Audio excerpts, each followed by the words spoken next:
guys, it's Elaine, the Ninja Life Coach, and welcome to Motivational Monday. I'm actually driving down the road, and I thought I'd just go ahead and make this video while I had this on my mind and just talk to you guys a little bit today about the reality of heaven.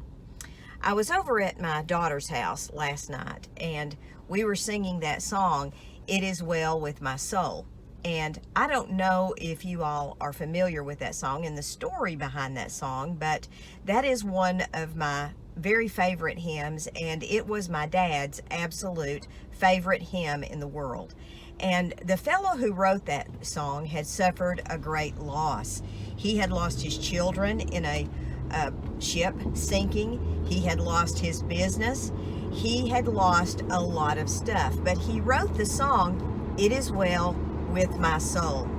And the words are, "When peace like a river attendeth my way, when sorrows like sea billows roll." And when you think about that and think about how absolutely devastating that loss was when he lost his family at sea, but yet he could write about those sea billows rolling in his life. Extrapolate that forward to today, and I think that man really knew the reality of heaven. I think he knew the reality of what was waiting for us when we die. I think he knew that, look, my family may be gone. I may suffer loss in this life, but this life is only temporary. Heaven is eternal, and I have that peace in my heart knowing that I will see my family again. That reality of heaven was just made very real to the man who wrote that song. Okay, so I'm sitting here now and traffic is stopped, and it's just now started when I started this video back, but I wanted to talk with you just a bit more about heaven. You know, heaven is not a vague and nebulous place that we're going to go one day. Heaven is real. Just like that book that little boy, they wrote about that little boy, Heaven is for Real.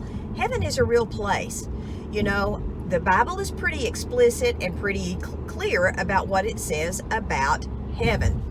And I think as long as we keep our mind and our eyes on things that are eternal and things that have eternal consequences, I think we're kind of on the right path to having a good life, a productive life, and most of all, a life that is lived for others and a life that is lived pleasing to God.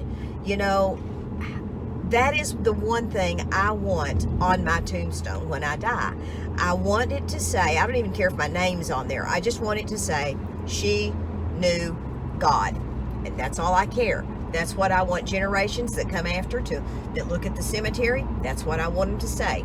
Or if my family decides to cremate me and put me in an urn, they can stick me on the mantle and just with those 3 words, "She knew God." They can pass me down from generation to generation.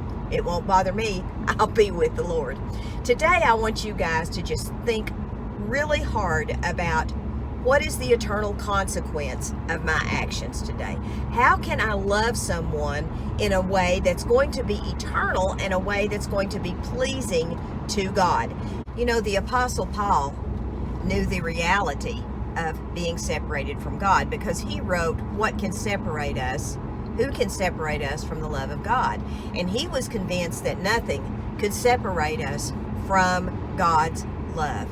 And if we are a child of God, we cannot be separated from him. So when we think about that in light of today's society, there is nothing that we can do that is going to separate us from the love of God, and there's nothing that we can do that can keep God from loving us. So as we think about eternity today, and as we think about things that, you know, happen to us in our life, and the obstacles that we face, and the fear that we have to overcome, and just everything that the enemy tries to throw at us today, let's instead focus on how can I face the world today with a loving attitude, a kind attitude, a good attitude, knowing that what I do today may potentially, you know, have eternal consequences of some sort.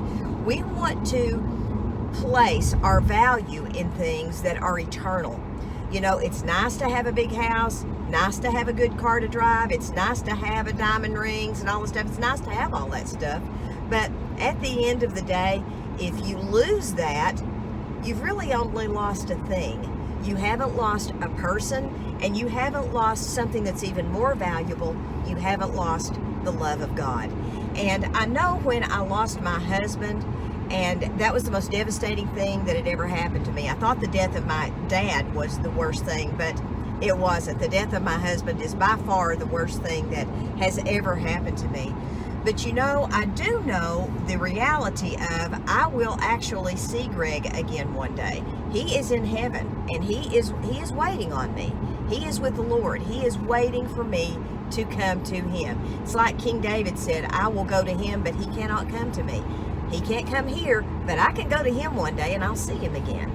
And I just want to encourage you today, if you've lost a loved one or you're going through life and facing some obstacles, be of good cheer.